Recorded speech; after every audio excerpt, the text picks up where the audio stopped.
Yes, this is our course plan for the life and works of Rizal. This is a 3-unit course, and the course title is Life and Works of Rizal, while the course abbreviation is known as LIORIS. And there's no prerequisite to this subject, but it is mandated by our law under the Republic Act 1425. Our course description is about it covers the life, works, writings, and the national hero of the country, Jose Protasio Rizal Mercado. Jose Protasio Mercado Rizal y Realonda, and his role in the development of the nationalist thought in the Philippines. The discussion initially focuses on the contextualization of the events that occurred at the time of Rizal and in the places he visited where he gained influences, strengthening his thought, ideas, and philosophy. It also focuses on his works and writings, particularly his famous Noli and El Filibusterismo, and let the students come up with the analysis, synthesis, and significance of his works in the Filipino society. In this course curriculum, we are not just going to discuss the Noli and El Filibusterismo, but we are going to discuss also the different essays, the poems of Rizal, the different writings of Rizal, and we will be watching film.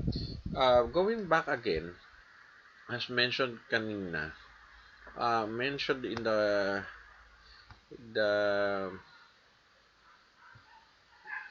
um,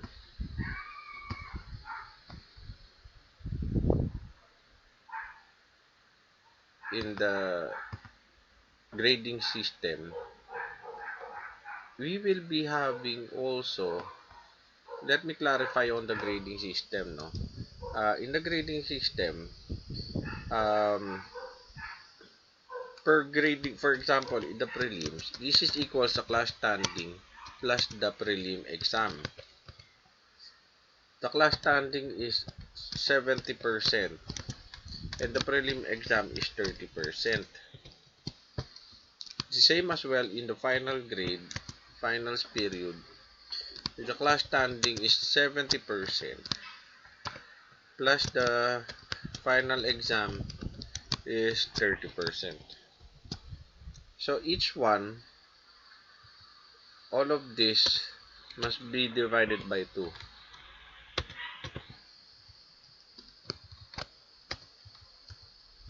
And this will be our grading system for the SEM. So that will come up with 2-year semestral grade. And going back again to my another clarification, in the class netiquette, I did not mention here, while during the class, no, you have to include also that you should be wearing proper dress and observe proper decorum. I did mention the proper attire, no, or attire during synchronous sessions, because during asynchronous uh, sessions, we will only be required to submit the necessary activities or quizzes or papers during the week. So it is not really essential, no, to observe the proper attire in the asynchronous sessions, but in the synchronous sessions, it is necessary. Now, going back onto the modified course plan, this is a Gen Ed subject under in the Faculty of Arts and Letters, and we have to critically analyze what are the subject matter to be discussed for all throughout the semester. It is let us take note on this one.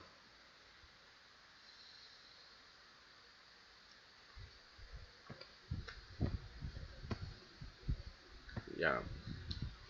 Let us first discuss the different values, core values. The Tomasian core values here, competence, committed, and compassion.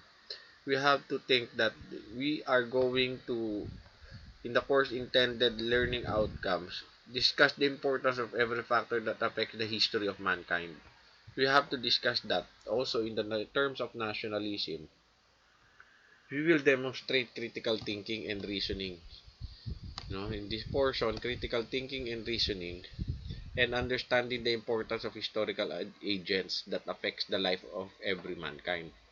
We have to demonstrate critical thinking skills and historical awareness. In critical analysis kasi, like for example, in the study of life and works of Rizal, we have to demonstrate critical thinking. Hindi lang tayo mag-accept ng facts. We are not just going to accept the facts that we have read. No? We are going to analyze why Rizal came up into this kind of situation. Paano niya na-mold ng ganun? Bakit siya nag-assimilate? Bakit gusto niya ng reform towards Spain? No? During that time. Today ba, ikaw ba, pag sumulat ka sa Spanya, or you write the Noel in LPD, will anybody read it for the sake of reform? Walang magbabasa ng ganyan ngayon. But we are going to read it in the sense of our present day Philippines. You have to use critical analysis, no? Like number to evaluate the impacting present of historical events. In the impact in present historical events. So we have to analyze ano ba ang mga present historical events ngayon. Like say for example, pandemic, no? Walang nakaka-travel. So what are the core values that exhibit in work ethics and leadership today? Ano ba ang magagawa natin ngayon, panahon ng pandemic? No? For example, learning outcomes. No? Um, identify the significant events in history that created greater impacts in shaping the world. Like for example, this is a historical event that created impact to the world. For example, now, why does the unemployment rate rose, or bakit tumaas ang unemployment rate ngayon? Not because of economic theories, not because of economic depression, but because of the pandemic that led to an economic depression. No, panahon yan. I mean, like this, identify the significant events in history created greater impacts in shaping the world. Ano ba yung mga bagong businesses ngayon? Ano ba yung mga nag-fail na business during the pandemic? Marami ba na bago ngayong panahon na to? Um, the program intended learning outcomes construct constant involvement to the course of events in history, which at the end become the groundwork of understanding, analysis, criticism, and synthesis. Now we go on to number 3. Contribute to the development of historical study and research. No? You are in your second year, no? And later on you're going to write your own research papers. What are the core values that you should exhibit in your research? No? You have to go to and learn the historical background. Bakit kailangan mo aralin itong research? You have to analyze the problem. Integrate the significance and techniques of historical research. Involve historiography, scholarly investigation, historical facts in the research. What is historiography first? Historiography is the study of history or on the matter of how you write history. Ganun din, pag nagsulat ka sa historical research, no? Hindi ka basta-basta magsusulat without any evidence presented, without conducting any investigation. So, write a reflection, discussion, paper, or specific topics in history. Be exposed at the discipline of archival research. No? Number 4, readiness in the professional world. Are you ready na ba sa professional world as a second year college? Supposedly, hindi nagkaroon ng K-12. You're definitely ready because of the curriculum before. But now our curriculum is different. No? So our lessons is inspired by the different cultures and preparation for the professional. So you are being prepared into an international setting. Kasi sa international setting, you have to go on to 12 years of educational level. So, no? Kaya lang parang sa atin, parang sumobra nga yata 13 years kasi may K pa, may K, then grade 1 to grade 12. And then display academic freedom and excellence to the efficient, effective completion of the course requirements. Okay, what shall we do? First, we're going to discuss the Rizal Law. Rizal Law and the other literatures, Rector's concept of nationalism, the world and the Philippines during the 19th century, the early childhood of Rizal. We are going to discuss also Noli, the characters of Noli through the person of Capitan Tiago, Piloso Bonifacio, the schoolmasters, Damaso Salvi, Maria Clara, Sisa, Consolacion, Victorina, Salome. And then later on, we will be reading the letter of Rizal to the women of Malolos. And Rizal's concept of nationalism, Noli Me Tangere, reform, chapters on El Fili. We will also be discussing the chapters on El Fili. Um, Rizal's latter years. What is the Constitution of La Liga Filipina all about? The Pitan Interlude, Defense of December 12, 1896, Manifesto, Mi Ultimo Adios. And also we are going to go on to the trial and death of Rizal. That is week number 7. So week number 8, Rizal and other heroes, we are going to discuss that. Rizal as a national hero and veneration without understanding. Ang suliranin ng pambansang bayani na si Rizal at si Bonifacio. Ang bayaning third world, panunuorin din natin. We will have a film viewing on that. We will be having a film viewing also on Rizal Cesar Montano.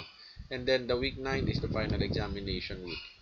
Now, let us go on focus on this. The synchronous session, the course facilitator has to call the attention of the student to disrupt the classes, no? By attire as seen in the video and heard on audio. Wear a sleeve tops, t-shirt, blouse, tops with plunging necklines are not allowed. Haircut will be temporarily relaxed. Students are called to observe basic protocols of video conferencing. Microphones should be muted unless called to speak. So every time you are going to have asynchronous sessions, all your microphones must be turned off or muted pala. In BB Collaborate Ultra, click raise button to ask for permission to speak. In other video conferencing apps that do not have the raise hand function, classes are encouraged to arrange with the course facilitator. As asynchronous, classes are encouraged to coordinate with the course facilitators about the conduct of online consultations. Students are expected to submit their requirements on time. Students are expected to maintain the highest standards of academic honesty at all times. And students are expected to communicate to and about their course facilitators as well as the university, its officials, and personnel. So, ganito ang mangyayari, di ba? You have to observe intellectual honesty at all times. You're not going to submit to me your paper which was copied online. So, definitely, you have to have a utmost standard of intellectual honesty, academic honesty. So there will be reflection papers, there will be synthesis papers, and there will be 10 term papers which will be observed through the 9-week period that we have. Um, I will be considerate kasi in this method, look puro online lectures, online discussion, film viewing, online lecture, online discussion, film viewing, online lecture, online discussion, film viewing, and then comparative analysis ng Noli L. Fili, magkakaroon lang ng ganyan. Pero I will be considerate for the duration of the 9-week period. No? Thank you very much. We are going to proceed on to the next session in a while.